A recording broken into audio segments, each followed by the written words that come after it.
समीरपुर नाम का एक गांव था।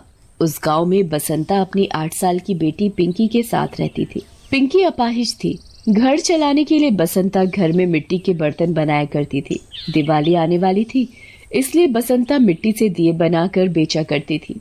एक दिन बसंता थकी हारी घर लौटती है।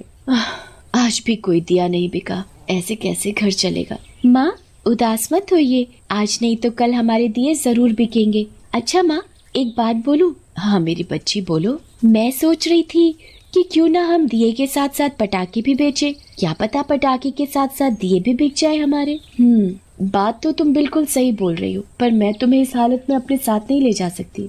माँ मैं घर में बैठी बैठी बोर हो जाती हूँ, आपके साथ जाऊंगी तो मुझे अच्छा लगेगा। ठीक है, कल हम दोनों साथ में चलते हैं। सुबह होते ही दोनों साथ में पटाखे बेचने निकलते हैं। पटाखे ले लो, पटाखे ले लो, पटाखे ले लो। तभी एक आदमी उनके पास आता है। ये भी कोई पटाखे होते हैं?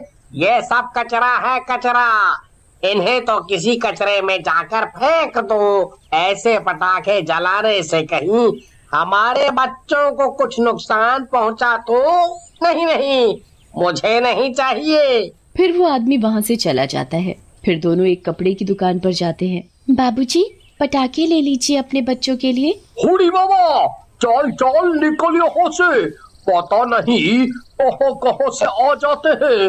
अरे इन्हें यहाँ से कोई निकालो। हुडी दादा। दुकानदार दोनों को धक्का देकर दुकान से बाहर निकाल देता है। बसंता नीचे गिर जाती है और उसके टोकरे में रखे सारे दिए टूट जाते हैं। माँ उठो, माँ उठो, आपको कोई चोट तो नहीं आई ना? चलो माँ घर चलते हैं। जैसे तैसे दोनों घर पहुँचते हैं। माँ तुम आराम करो, मैं तुम्हारे लिए दवा का इंतजाम करती हूँ।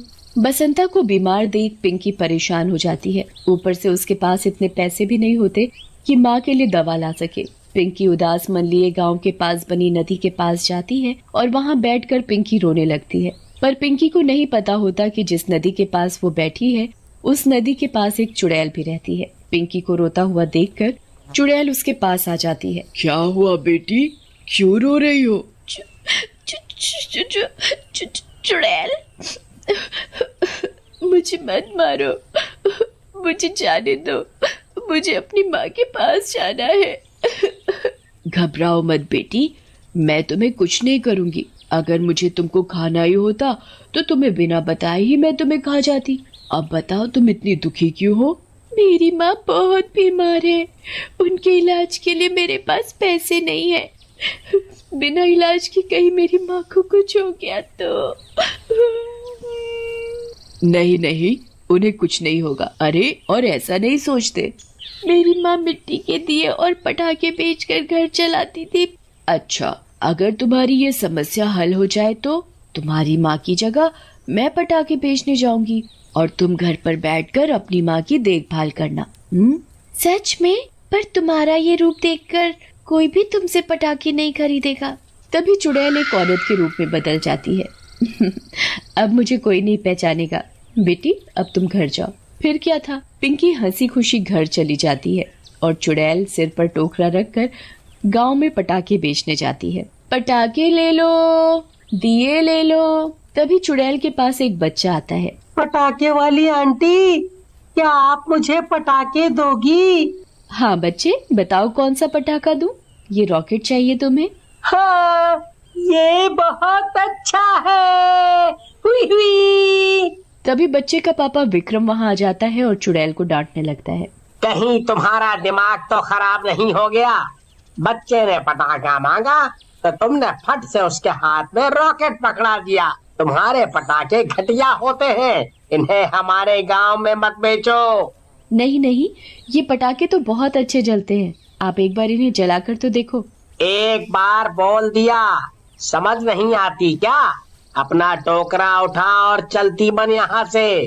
फिर क्या था, चुड़ैल को बहुत तेज गुस्सा आता है और वो तभी अपने चुड़ैल रूप में आ जाती है और मुरली की पीठ में एक रॉकेट बांध देती है। अरे तुम तो कोई चुड़ैल हो।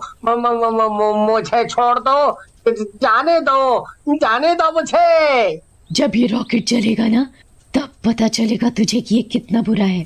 फिर क्या था, चुड़ैल रॉकेट में आग लगाती है आग लगते ही मुरली दूर जाकर गिरता है। ऐसे ही चुड़ैल फिर आगे बढ़ती है, पर पूरे दिन गांव भर में घूमने के बाद भी उसका ना तो दिया बिकता है और ना ही पटाखा।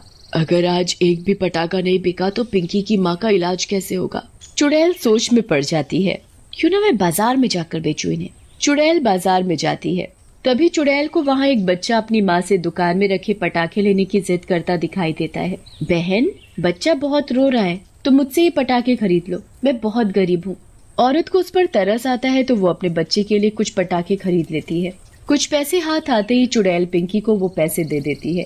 तुम बहुत अच्छी हो, तुम्हारी वजह से मेरी माँ अब ठीक हो जाएगी। चुड़ैल फिर से जंगल जाती है और चुपचाप ढेर सारे पटाखे बनाती है। अगले दिन सभी पटाखों को टोकरे में भरकर जगह जगह बेचती है। थोड़ी ही देर में चुड़ैल का पूरा टोकरा खाली हो जाता है। चुड़ैल के पटाखों की बात धीरे धीरे सभी पटाखों की दुकानों तक पहुंच जाती है। अरे भाई, तुमने भी वही सुना क्या जो मैंने भी सुना? तुम शायद उस पटाखे वाली की बात कर रहे हो। हाँ, वही। सभी लोग उसी से ही पटाखे खरीद रहे हैं। ऐसे तो हमारा दिवाला ही निकल जाएगा। तभी वहाँ विमल आ जाता है। अरे भाइयों, वो जो पटाखे वाली है ना, वो कोई साधारण औरत नहीं है, वो तो कोई चुड़ैल है, चुड़ैल। चुड़ैल। लगता है तुमने कोई नशा वशा किया हुआ है। अरे कोई चुड़ैल वुड़ैल नहीं होती। मैं सच बोल रहा हूँ, मेरा यकीन करो तुम। मैंने उसे देखा है। देखो, उसने मेरा क्या हाल बना दिया, मुझे रॉकेट में बांध कर उड़ा दिया। छुप कर देखना पड़ेगा कि वो कहाँ से आती है और इतने सारे पटाखे कहाँ से लाती है। सभी मिलकर उस पटाखे वाली को ढूंढकर उसका पीछा करते हैं। जंगल में उसे जादू से ढेर सारे पटाखे बनाते हुए सब देख लेते हैं। अच्छा, तो ये बात है विमल भाई, जो तुमने बोला था बिल्कुल सही बोला था। ये तो सच में चुड़ैल निकली। ये तो अपने जादू से पटाखे बनाकर बेचती है, पर ये ऐसा क्यों कर रही है वो भी मुझे पता है। वो जो बसंता है ना, ये उनके लिए सब कर रही है। अच्छा, ये सब उसका करा धरा है। भाइयों, वो हम सबसे बदला ले रही है, क्योंकि हम उसके पटाखे और दिए बिकने नहीं देते ना, इसलिए उसने इस चुड़ैल को अपने घर पनाह दे रखी है। चलो भाइयों, आज उस बसंता की खैर नहीं, सभी को चुड़ैल के बारे में बताते हैं, हैं? फिर सभी लोग गांव में जाकर सबको चुड़ैल के बारे में बता देते हैं।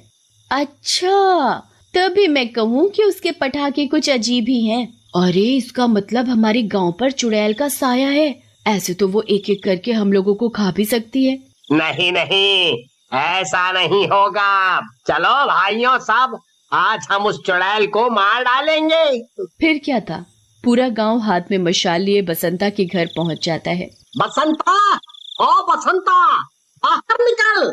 बीमार हालत में ढीली सी बसंता और पिंकी घर से बाहर आते हैं। क्या हुआ भाइयों, इतनी भीड़ क्यों लगा रखी है, क्या बात है? अरे, इन्हें उस चुड़ैल के बारे में सब पता चल गया। उस चुड़ैल को आज हम मार डालेंगे। भाइयों, ऐसा करते हैं, इस घर में ही आग लगा देते हैं, चुड़ैल खुद ब खुद जलकर मर जाएगी। नहीं नहीं, मेरा घर मत जलाओ, वो चुड़ैल तो बहुत अच्छी है। तभी वहाँ चुड़ैल भी आ जाती है। ये वही चुड़ैल है, मारो उसे। रुको, अगर किसी ने भी इन्हें या इनके घर को नुकसान पहुंचाया तो मैं जरूर तुम्हें खा जाऊंगी। और मैंने कभी भी किसी को कोई नुकसान नहीं पहुंचाया, मैंने सिर्फ इन दोनों की मदद की है। तुम इनकी मदद करके हमारा नुकसान क्यों कर रही हो? अच्छा, अपने नुकसान की पड़ी है। तुम सबको इन लाचार बेबस पर तरस नहीं आता क्या? अगर तुम लोग कुछ गरीब लोगों से दिए और पटाखे खरीद लो तो उनके घर में 4 पैसे आएंगे और वो भी तुम सब की तरह अपनी दिवाली मना सकते हैं। इन गरीब लोगों को तुम सब धुतकार कर भगा देते हो। तुमने बिल्कुल सही कहा। इस दिवाली पर हम सभी बसंता के बनाए हुए दिए ही जलाएंगे, फिर दिवाली आती है और पूरा गांव बसंता के बनाए दियों से जगमगा रहा होता है।